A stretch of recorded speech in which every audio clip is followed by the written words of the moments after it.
नमस्कार, मैं आशीष पांडे। मैं इस समय अतरौलिया विधानसभा के एक्सप्रेस वे पे हूँ। इस समय भारतीय जनता पार्टी के कार्यकर्ता यहाँ मौजूद हैं, जो नगर पंचायत बूढ़नपुर के प्रतिनिधि हैं। इनसे बात करना चाहेंगे। चूंकि बंगाल जीत बीजेपी की एक बड़ी जीत हुई है, उस पर चर्चा करेंगे। फिर अतरौलिया विधानसभा के चुनाव पर भी चर्चा करेंगे। चूंकि अतरौलिया विधानसभा इस समय पूरे प्रदेश में एक तरह से हलचल बनाए हुए है। यहाँ पे पंचायती राज मंत्री ओम प्रकाश राजभर दौड़ करके पूरी तरह से कह रहे सपा के गढ़ को हम गढ़ ही बना देंगे। लेकिन यहाँ के जो बीजेपी कार्यकर्ता है और भी कार्यकर्ता हैं, वो सीधे उनको नकार रहे हैं। क्योंकि यहाँ पे भी नेतृत्व करने के लिए काफी प्रतिभाएं हैं, युवा हैं, जो अतरौलिया को अच्छा नेतृत्व दे सकते हैं, जो अच्छा विधायक दे सकते हैं। तो यहाँ के युवा तो पूरी तरह से नकार चुके हैं कि ओम प्रकाश राजभर यहाँ से किसी भी समर्थित पार्टी, जो भारतीय जनता पार्टी से गठबंधन की है पार्टी, उसको चुनाव नहीं देखना चाहता। यहाँ के युवा सीधे नकार रहे हैं। इस चीज को आप क्या कैसे लेते हैं? पंचायती राज मंत्री प्रकाश राजभर जिस तरह से क्षेत्र में बने हुए हैं, परिचय दीजिए। मेरा नाम गुडलक सिंह है। और जहाँ तक अतरौलिया सीट की बात है, तो जब तक पार्टी खुद अपने सिंबल से चुनाव नहीं लड़ेगी, तब तक पॉजिटिव परिणाम आना मुश्किल है। क्योंकि पब्लिक जब वोट देने जाती है, तो उसके दिमाग में, दिल में कमल का फूल रहता है। जब बैलेट पेपर पे वो नहीं मिलता है, तो वो गलत सलत वोटिंग करते हैं। क्योंकि ज़्यादातर लोग अनपढ़ हैं, पढ़े लिखे नहीं है, तो वो कमल का फूल ढूंढते नहीं पाते। लगभग 4-6 हज़ार वोट वहाँ नुकसान होता है हर साल। अगर हमारा सिंबल यहाँ लड़े चुनाव, ये मान के चलिए कि अतरौलिया से जीतना मुश्किल नहीं है अब की बार। और अब की बार हमारे जो वर्तमान विधायक हैं समाजवादी पार्टी के, डॉक्टर संग्राम यादव, इनकी निष्क्रियता और शिथिलता से लोग ऊब चुके हैं।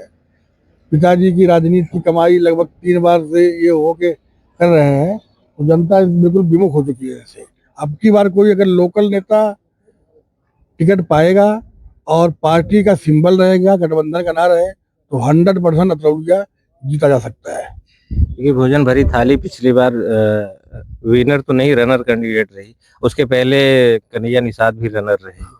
तो कहीं ना कहीं गठबंधन भी तो अच्छा। चुनाव के 15 दिन पहले से हम तो कार्यकर्ता है, लगे थे चुनाव में। लोगों को समझाने में बड़ी दिक्कत आ रही थी कि भोजन भरी थाली और कमल का फूल दोनों एक ही हैं। लोग बिल्कुल समझने को तैयार नहीं थे। और इसकी वजह से लगभग जो लोग चुनाव हारे हैं दोनों चुनावों में पिछले, उसका कारण केवल यही रहा कि सिंबल नहीं था भाजपा का। अच्छा, इसी बताइए, जो ओम प्रकाश जी पूरी चहलकदमी पूरी तरह विधानसभा में बचाए हुए हैं, ओम प्रकाश जी को कैसे आप लोग ले रहे हैं? ओम प्रकाश जी बड़े नेता है, मिनिस्टर हैं सरकार में। अब नहीं, जैसे अतरौलिया में उनका जो दावा, कभी बेटे को लड़ाना, कभी खुद लड़ना, तो ये नहीं लगता है कि जो यहाँ के जो अतरौलिया की जनता बाहरी आदमी को नकारेगी, कभी स्वीकार नहीं की है, आगे भी नहीं करेगी। अब बाकी जो होगा परिणाम सामने ही आएगा, उस पर क्या बोला जाएगा।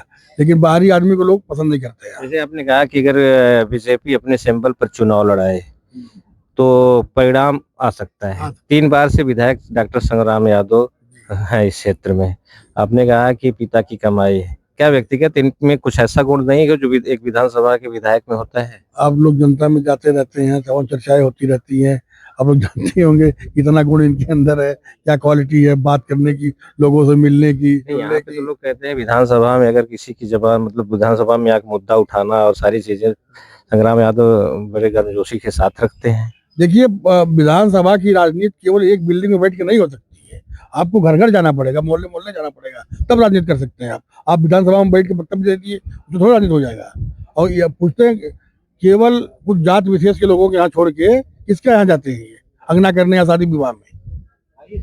अगर आप विधानसभा के प्रत्याशी हों, क्योंकि आपकी लोकप्रियता काफी है, काफी लोग चाहते हैं, तो क्या किस पार्टी से आप चुनाव लड़ना चाहेंगे? मैं अपनी party Bharatiya Janata party लड़ूंगा। Bharatiya Janata party? बिल्कुल, ये तो हमारी अपनी पार्टी लड़ना चाहेंगे।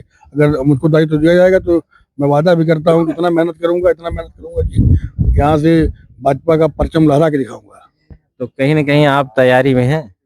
तैयारी का, हम तो 12 महीने राजनीति में सक्रिय रहते हैं। सबकी मदद करना, सबके यहाँ आना जाना, जुड़ना, लोगों के दवा इलाज में, पढ़ाई लिखाई में। तो ये इसको देखिए, हमारी ये राजनीति नहीं है, हमारी ये सेवा नीति है। अब सेवा नीति को हम जब चाहे राजनीति में बदल लें, जब चाहे सेवा नीति में बदल लें।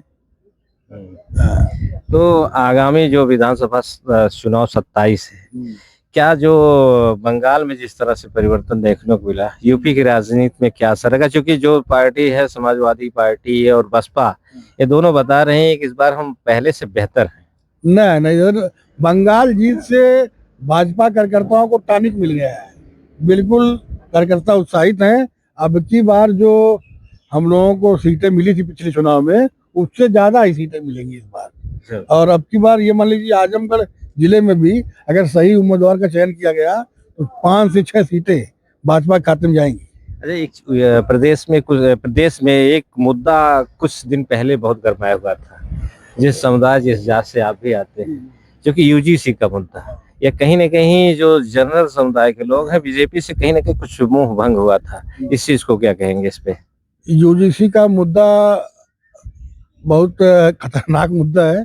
इस पे ज्यादा क्या बोलूं, भारतीय जनता पार्टी का नेतृत्व भी समझ गया है इसको, इसलिए सुप्रीम कोर्ट ने भी इस पर रोक लगाई है और तमाम वो चीजें हैं। और भविष्य में हम लोग उम्मीद करते हैं कि ये जो यूजीसी वाला है ये सरकार वापस लेगी, और ताकि जो सरकार का मोटो है सबका साथ, सबका विकास, सबका विश्वास, ये बना रहे। तो आगामी विधानसभा चुनाव को आपके क्षेत्र में इस समय जैसे 8 महीने चुनाव के रह चुके हैं, विधानसभा एक समझ के चलिए त्योहार की तरह से मनाया जाता है। इसी राजनीति से यहाँ के क्षेत्र के विकास और सारी चीजों पर रणनीति तय होती है। तो क्षेत्र का आपके हिसाब से क्षेत्र का 15 वर्षों से विकास रुका हुआ है जी। तो आगामी, चूंकि प्रदेश में 2 बार से बीजेपी की सरकार है, तो यह आजमगढ़ में पूरी तरह से विकास बाधित रहा? बाधित नहीं रहा, लेकिन बहुत अगड़ी स्तर पे भी नहीं रहा है विकास। और अगर भाजपा की विधायक बनता है तो ये विकास की गति तेज हो जाएगी। तेज हो जाएगी।